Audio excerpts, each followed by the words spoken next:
अब आप सभी बड़े आराम से लेट जाइए, पूरी तरह रिलैक्स होकर मन को पूरी तरह शांत करके, और लेटे लेटे ही मेरी ये बात आप सुनेंगे। आंखें बंद रखेंगे।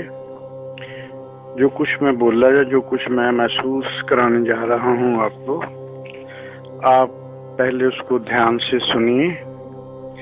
फिर मैं जैसे जैसे कहूँ अपने मन में वैसा वैसा ही भाव आप करेंगे। ओम। 5 लंबे लंबे सांस, बिल्कुल आराम से, जितना अंदर सांस खींचा जाए उतना ही। धीरे धीरे छोड़ना, धीरे धीरे अंदर सांस लेकर जाना है। अब तक आप पूरी तरह समझ चुके हैं कि वासना के कारण मन में तरंगें उठती हैं। जिससे मन में विचारों की संकल्प विकल्प की उथल पुथल आरंभ हो जाती है। मन में विचार उठते हैं और फिर विचारों की श्रृंखला आगे ही आगे बढ़ती जाती है। ये विचार ही वाणी या शारीरिक कर्मों द्वारा प्रकट होते हैं। इन सब पर कंट्रोल किए बगैर आत्मज्ञान प्राप्त नहीं हो सकता। इसे करने के लिए कठिन अभ्यास व संसार के प्रति वैराग जरूरी है। जो विचार मन में उठते हैं, अगर आप उनको कंट्रोल में करना चाहते हैं तो ये 1 दिन या 2 दिन या 2 महीने में होना पॉसिबल नहीं है। इसके लिए आपको कठिन और लंबा अभ्यास व संसार के प्रति धीरे धीरे वैराग मन में आना बहुत जरूरी है। अभ्यास के तरीके व अभ्यास भी तरीके व विधि पूर्वक होना जरूरी है। पहले शारीरिक कर्मों पर कंट्रोल करो, फिर वाणी पर कंट्रोल करो, फिर मानसिक विचारों पर कंट्रोल करो। एकदम नहीं ये सब कुछ हो सकता। धीरे धीरे होगा। फिर ज्यों ज्यों विचार कम होंगे त्यों त्यों आपको आत्मा में स्थित होने की ओर बढ़ते जाएंगे। धीरे धीरे ज्यों ज्यों मन शांत होगा, त्यों त्यों आपका मन भी शांत होना शुरू हो जाएगा और आप कुछ समय के लिए अपनी आत्मा में स्थित होने लग जाएंगे। पहले शरीर के कर्मों पर कंट्रोल करने को कहा हमने। इससे क्या होगा? शरीर व इंद्रियों से जो कर्म हम करते हैं उनके साथ साथ फलाकांक्षा, आशा निराशा, सुख व दुख व अनेक प्रकार की आशाएं जुड़ी होती हैं। डिटेल में नहीं, शॉर्ट हैंड में, क्योंकि डिटेल में काफी बात हो चुकी है, आगे भी होगी। और ये आशाएं, फलाकांक्षाएं जो होती हैं, इनसे मन में बेचैनी पैदा होती है, क्योंकि इन सब आशाएं पूरी नहीं हो सकती। जितनी भी आशाएं आपके मन में उठती हैं वो पूरी नहीं हो सकती। सभी जो अधूरी रह गई उनके लिए आप प्रार्थना करेंगे, अनुष्ठान करते रहेंगे। इसलिए भगवान कृष्ण के उपदेश को जिंदगी में अपनाना ही होगा। पूर्ण विश्वास उस पर करना होगा। वो क्या है? कर्म करो और फल की आकांक्षा परमात्मा पर छोड़ दो। जो भी वो परमात्मा फल देता है उसको उसका प्रसाद समझकर स्वीकार करो। अगर ऐसी भावना आपके मन में प्रबल नहीं होगी तो आपका मन कभी भी शांत होने की संभावना नहीं है। दूसरी बात, शारीरिक कर्मों पर रोक लगाने के बाद वाणी से कर्म चलते रहते हैं। जब हम शारीरिक कर्मों पर रोक लगाते हैं, शारीरिक कर्मों में बिना विचार, आप विचार करते करते हाथ भी हिलाते हैं, मुंह में भी बुड़बुड़ाते रहते हैं, आपको पता ही नहीं चलता कि आप क्या करते हो। शरीर कर्म की ऐसे जब बिना आपकी खबर के बगैर ही बिना होते रहते हैं। जब हम शरीर कर्मों पर रोक लगा लेते हैं, बाद में वाणी द्वारा कर्म चलते रहते हैं। भजन, कीर्तन, जप, प्रार्थना, जाप, ये सब वाणी द्वारा किए जाने वाले कर्म हैं। इनसे मन में ये भाव रहता है कि भगवान मेरा जीवन सुखी करे, मेरे बच्चों की लंबी आयु करे, वह सदा सबको, हम सबको, मतलब रिश्तेदारों को, ना कि पूरे संसार की कामना इस समय नहीं होती, सबको निरोग रखे। जब तब आप करते हैं, कामना अपने और अपने बच्चों के लिए भी करते हैं। जब प्रभु आपकी कामना पूरी नहीं करेंगे तो परमात्मा से नाराजगी करने की आदत उठ ही पड़ेगी। कि इतना मैंने किया, उसने तो दिया ही कुछ नहीं, उसको तो बहुत फल देना चाहिए था। कई बार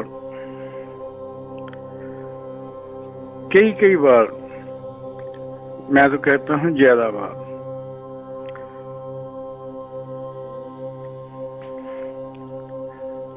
जगह कदा वाणी जाप करती रहती है, बाहर मन अपने विचारों के जाल में फंसा रहता है। आप पाठ करते रहते हैं, चाहे वो जपा जाप हो, मन शरीर के अंदर नहीं रहता। जब आप मौन रहकर एकांत में बैठकर जपा जाप करने का प्रयास करते हो तो भी मन शरीर के बाहर जाने का प्रयत्न करता रहता है। इसे रोकने का एक ही रास्ता है, साक्षी होने का। साक्षी पर अब पूरी डिटेल से बात करेंगे। इसके बाद जो सिस्टमेटिकली प्रवचन शुरू होंगे उसमें साक्षी पर ऐसा प्रवचन करने का प्रयास करूंगा सतगुरु भगवान की कृपा से कि आपका साधना की ओर आपकी यात्रा शुरू हो जाए। देखो, बात कर रहा हूँ अपने स्वभाव में स्थित होने की। जो सबसे ऊंचा लक्ष्य है हमारा, वो क्या है? साधना का आखिरी प्रसाद हमको क्या चाहिए? अपने स्वरूप में सदा स्थित रहें हम, शरीर व वाणी मन के कर्मों के प्रति साक्षी हो जाए, व इन्हें सहज रूप से होते हुए देखते रहें। शरीर वाणी मन के कर्म अपने आप होते हैं, स्वभाव से होते हैं। नींद व बेहोशी में भी शरीर के भीतर कर्म बंद नहीं होते, सारे सिस्टम इसके काम करते रहते हैं। स्वप्न में भी मन कार्य करता है, शरीर के अंदर के सारे सिस्टम भी कार्य करते हैं। ये सारी क्रियाएं प्राकृतिक हैं। इसी प्रकार मन व वाणी की क्रियाएं भी प्राकृतिक हैं। मन व वाणी की क्रियाएं रोकने का धीरे धीरे ही हम प्रयास करेंगे। रोकने से ज्यादा उग्र रूप धारण इनको नहीं करने देंगे, क्योंकि जब भी किसी भी चीज का प्रतिरोध होता है तो उग्र रूप धारण करता है। अपने मन को इन सब क्रियाओं से अलग कर इनके साक्षी होकर अपनी साधना को प्रगाढ़ करने की कोशिश करेंगे। यही बोध का रास्ता है। अपने कर्तापन को हटा लेना ही मार्ग है। इसी से चित्त शांत व स्थिर हो सकता है। अब अभ्यास करेंगे, जैसे मैंने कहा ना, रिलैक्स होकर लेट जाओ। साधना होगी साक्षी की। हम कुछ नहीं करेंगे, मन को खुला छोड़ देंगे। मन में उठ रहे विचार या जो भी हमारे मन में भाव उठेंगे उनका हम पीछा करेंगे, मन को रोकेंगे बिल्कुल नहीं। ये साधना थोड़ी सी मैंने पहले भी करवाई, इसके पीछे भी एक राज है। आप इसको साधना तो नहीं समझेंगे, पर ये इतनी अच्छी साधना है कि दूसरी साधनों में आप जाएंगे तब आपकी मन की एकाग्रता आपके अनुसार होगी। मन के अनुसार नहीं होगी कि जब मन चाहे बाहर चल जाए, जब मन चाहे अंदर आ जाए, ऐसा नहीं होगा। मन में गुण मौन रहते हुए, शांत रहते हुए अपने मन में गुनगुनाओ।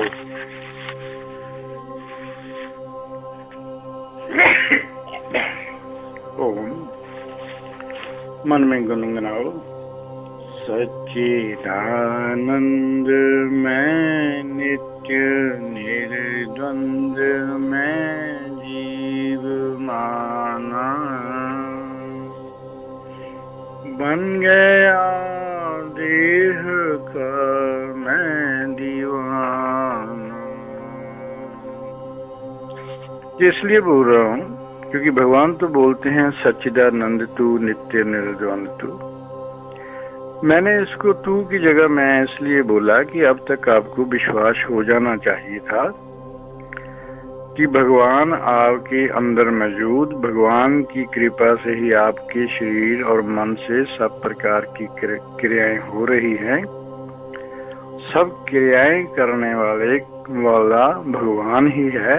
आप तो केवल अहंकार वश अपना उससे नाम जोड़कर कि ये मैं कर रहा हूँ, ऐसे जोड़कर आप अंधविश्वास में फंसे हुए हैं।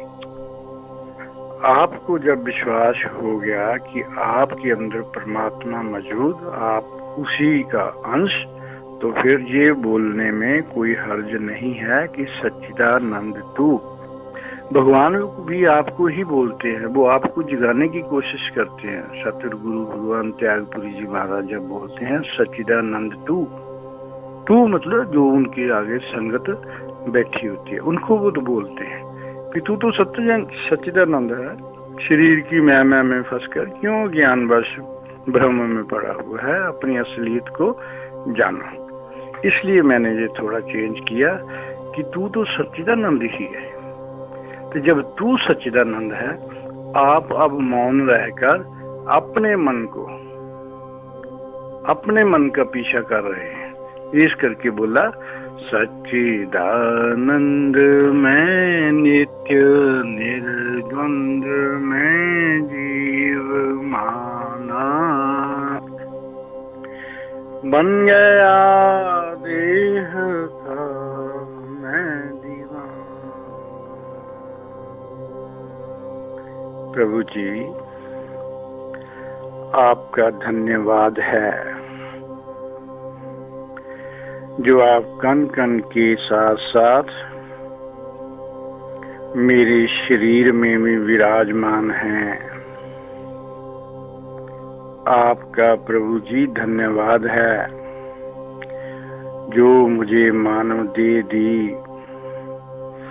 मन में बहुत सी वासनाएं थी। जब आपने मुझे मानव शरीर नहीं दिया था और सूक्ष्म शरीर में मैं भटक रहा था, तो मेरे मन में बहुत वासनाएं थी। इन वासनाओं को पूरा करने के लिए मैं सदा तड़फता रहता था, फड़फड़ाता रहता था, दुखी रहता था। इन वासनाओं को पूरा करने के लिए कितना प्यारा शरीर दिया भगवान, कितना प्यारा शरीर दिया मुझे, और फिर कितने प्यारे संबंधी दिए, कितने प्यारे पड़ोसी दिए। ये आपका ही धन्यवाद है प्रभु। शरीर में प्यारी ज्ञान इंद्रियां, कर्म इंद्रियां, इन द्वारा आपके शब्द, रूप, स्पर्श, रस और गंध को अनुभव करने का सौभाग्य प्राप्त मिलेगा मेरे को।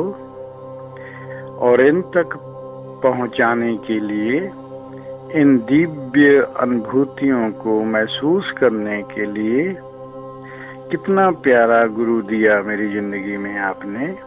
आपका धन्यवाद है। इससे बढ़कर आपका प्रसाद मेरे लिए और कुछ नहीं हो सकता। इतना प्यारा गुरु, इतना प्यार करने वाला गुरु, इतना ज्ञान वाला गुरु मेरी जिंदगी में आया, जो मुझे अज्ञान से ज्ञान की तरफ ले जाकर मेरी जिंदगी को आनंदमयी बनाने का प्रयास कर रहा है, आप तक पहुंचाने का प्रयास कर रहा है। हे प्रभु, आपकी अपार कृपा से भोगों को भोग कर ना भोगे हुए मन से भी मन अब शांत या अशांत नहीं होता। भोगों को भोग कर या भोग ना मिलने के कारण भी मन अब शांत या अशांत नहीं होता। जो भोग आपने दिए हैं उसमें भी प्रसन्नता का मेरा कोई कारण नहीं रहा, क्योंकि ये आपके ही प्रसाद हैं। और जो भोगे नहीं हैं, अब उन भोगों को भोगने की भी अब मन में कोई इच्छा नहीं है। मेरे मन में केवल अब एक ही कामना बची है। प्रभु जी, मेरे मन में केवल एक ही कामना बची है, वह आपका अखंड ज्ञान प्राप्त करने की। इसी शरीर में, इसी जन्म में सतगुरु भगवान त्यागपुरी जी महाराज की कृपा से मेरी ये कामना पूरी होगी और मैं अखंड ज्ञान को प्राप्त होकर मरण जन्म के चक्कर से जरूर मुक्त हो जाऊंगा। अब मुझे मन की शांति के लिए जप तप की जरूरत नहीं है प्रभु, किसी कर्म कांड की जरूरत नहीं है प्रभु। अब मुझे प्रारब्ध पर पूर्ण विश्वास है। आपने जो भी भाग्य लिखा है वह मुझे स्वीकार है प्रभु। इससे अच्छा आप लिख ही नहीं सकते थे। मैंने जितने अच्छे कर्म किए हैं उससे कहीं अधिक आपने मेरी प्रारब्ध को लिखा प्रभु। अब मेरी कामना नहीं व कोई मेरा विरोध नहीं है। आप मेरे अंदर आत्मा के रूप में मौजूद, ये मैं हर पल महसूस कर रहा हूँ। हर पल आपका मैं अनुभव कर रहा हूँ। आपका बोध सदा मैं महसूस कर रहा हूँ प्रभु। इससे ज्यादा मेरे को और क्या चाहिए।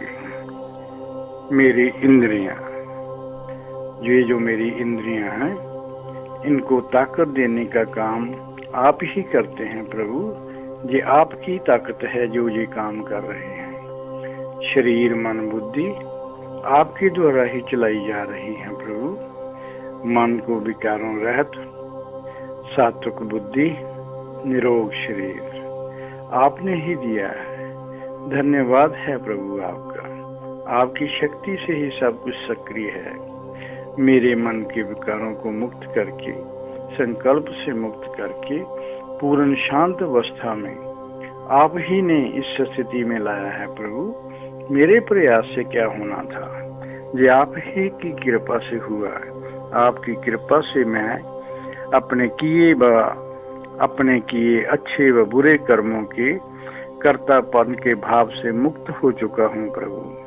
आप में स्थित होकर अब मैं पूर्ण आनंद पूर्वक हूँ प्रभु। मैं पूर्ण विश्राम में हूँ प्रभु। मुझे ऐसा एहसास हो रहा है, मैं आपको अनुभव करता हूँ, हर पल अनुभव करता हूँ प्रभु।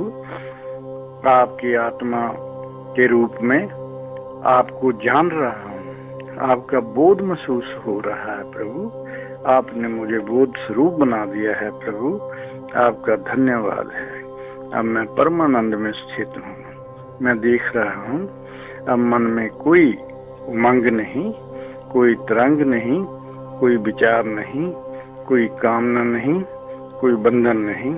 पूर्ण शांत, अंदर भी शांत, बाहर भी शांत। ये पूरा संसार मेरे लिए शांत है, शांति देने वाला है प्रभु। कितना प्यारा संसार बनाया है।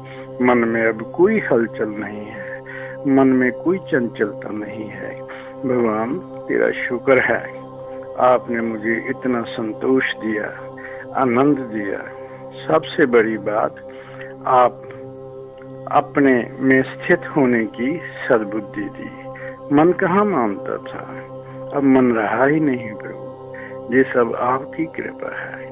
अज्ञानवश मैं शरीर व मन व बुद्धि का दास था, आपने मुझे इस गुलामी से मुक्त किया प्रभु, मन व बुद्धि की गुलामी से मुक्त किया प्रभु। मैं साक्षी बन गया प्रभु, मैं साक्षी बन गया प्रभु, मैं साक्षी बन गया प्रभु, मैं साक्षी बन गया प्रभु।